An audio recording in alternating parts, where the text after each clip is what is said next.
Hello बच्चों, इस video का हमारा टॉपिक है स्केलर प्रोडक्ट और डॉट प्रोडक्ट। तो जैसा कि हमें पता है कि भाई हम वेक्टर्स के बारे में स्टडी करते हैं, तो जो वेक्टर्स का मल्टीप्लिकेशन होता है, तो मल्टीप्लिकेशन ऑफ वेक्टर्स हमारा वैसे तो अलग अलग तरीके का होता है। स्पेशली ठीक है, एक वेक्टर को हम लोग किसी एक नंबर से भी मल्टीप्लाई कर सकते हैं, एक वेक्टर को हम लोग स्केलर से भी मल्टीप्लाई कर सकते हैं, और एक वेक्टर को हम दूसरे वेक्टर के साथ भी मल्टीप्लाई कर सकते हैं। तो आपको पता होना चाहिए कि जब हम एक वेक्टर को दूसरे वेक्टर के साथ मल्टीप्लाई करते हैं, तो इस केस में हमारे दो तरीके के मल्टीप्लिकेशन होते हैं। एक होता है हमारा स्केलर प्रोडक्ट या डॉट प्रोडक्ट, और दूसरा होता है वेक्टर प्रोडक्ट। तो चलिए आज इस वीडियो में हम लोग स्केलर प्रोडक्ट के बारे में देख रहे हैं। तो स्केलर प्रोडक्ट बेसिकली क्या होगा कि जब भी दो वेक्टर क्वांटिटीज को हम मल्टीप्लाई करते हैं और उनका जो प्रोडक्ट होता है वो हमें एक स्केलर क्वांटिटी फॉर्म करके देता है। तो ऐसा जो मल्टीप्लिकेशन होता है दो वेक्टर्स का, उसको हम डॉट प्रोडक्ट बोलते हैं या फिर स्केलर प्रोडक्ट बोल सकते हैं। ठीक है, और यहाँ पर हमें पता होना चाहिए, एग्जाम्पल अगर हम लोग देखेंगे कि भाई फोर्स हमारा वेक्टर क्वांटिटी होता है, डिस्प्लेसमेंट भी वेक्टर क्वांटिटी होती है। इनको जब हम मल्टीप्लाई करते हैं तो इनके मल्टीप्लिकेशन से जो क्वांटिटी मिलती है वो है वर्क, और वर्क हमारी स्केलर क्वांटिटी होती है। तो लेकिन हमें ये भी पता होना चाहिए कि भाई स्केलर प्रोडक्ट को रिप्रेजेंट करने के लिए हम लोग दोनों वेक्टर्स के बीच में डॉट सिंबल का यूज करते हैं, डॉट लगाते हैं। ठीक है, तो चलिए देखते हैं यहाँ पे, when two vectors on multiplication gives a scalar quantity then it is called scalar product. और यहाँ पर हम एग्जांपल में देख सकते हैं A dot B, A vector और बी वेक्टर हमारे दो डिफरेंट वेक्टर्स हैं, इनका डॉट प्रोडक्ट हम लोग निकाल रहे हैं। तो ए डॉट बी को हम जब एक्सपेंडेड फॉर्म में लिखेंगे तो कैसे लिखेंगे, ए बी कॉस थीटा, मतलब यहाँ पर हम ए का मैग्नीट्यूड लेंगे, बी का मैग्नीट्यूड लेंगे और कॉस थीटा लेंगे। थीटा जहाँ पर क्या होता है, angle between the two vectors. तो इसी से हमारा एक्सप्रेशन आ जाता है, cos theta is equal to A dot B upon mod of A mod of B.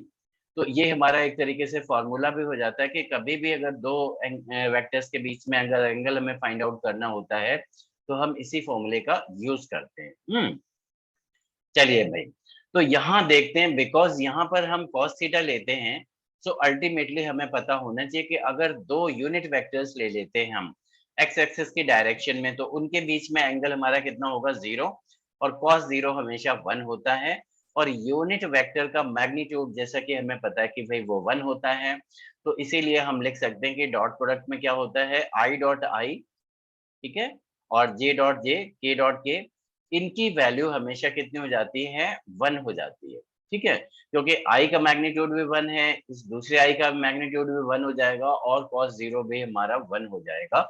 इसीलिए डॉट प्रोडक्ट जो है I dot I, J dot J, K dot K, that is always equal to one. या कोई भी दो unit vectors होते हैं उनका हमेशा मल्टीप्लीकेशन जो है डॉट प्रोडक्ट कह सकते हैं, तो वो हमेशा यूनिट होता है, यानी वन के बराबर हो जाता है।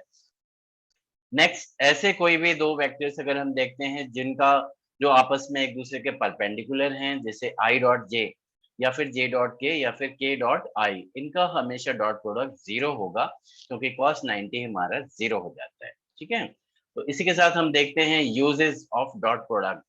तो भाई when two vectors are perpendicular to each other then their dot product is zero. हमें पता होना चाहिए कि जब भी दो वेक्टर्स हमारे परपेंडिकुलर होते हैं एक दूसरे के, तो उनका डॉट प्रोडक्ट हमेशा जीरो होता है। तो इसीलिए हम लिख सकते हैं A dot B is always equal to zero for two perpendicular vectors.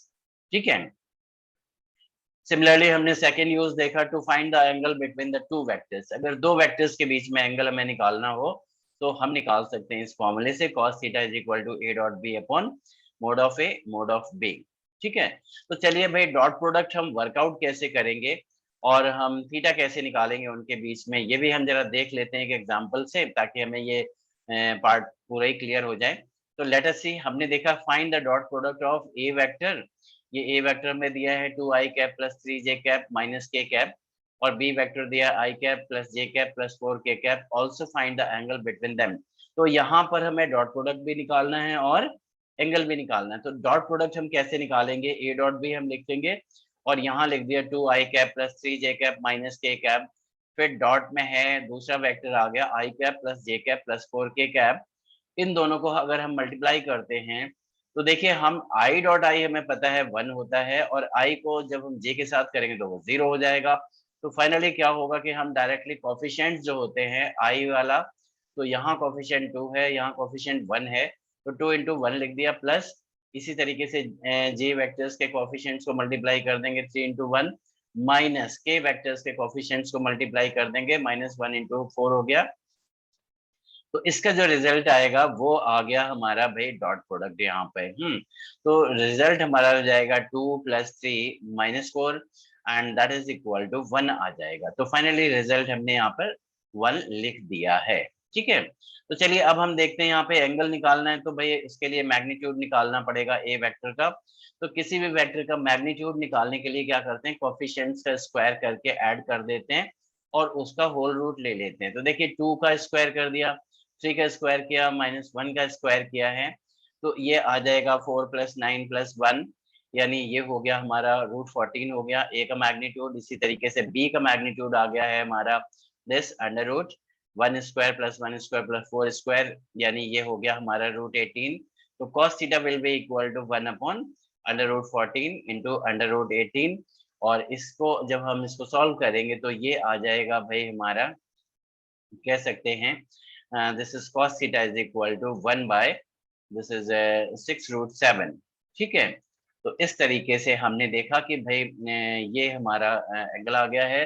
Finally हम लोग लिख सकते हैं theta is equal to cos inverse 1/6√7। तो दिस इज द आंसर। तो ये था बच्चों हमारा डॉट प्रोडक्ट के बारे में। तो हमने देखा कि भाई कोई भी दो वेक्टर्स होते हैं उनका डॉट प्रोडक्ट हम कैसे निकालते हैं। तो चलिए इस वीडियो में हम लोग यहीं पर क्लोज करते हैं। नेक्स्ट वीडियो में आपके साथ मैं मुलाकात होगी किसी और टॉपिक के साथ। तो इसी के साथ थैंक यू वेरी मच, बहुत बहुत धन्यवाद। चलिए।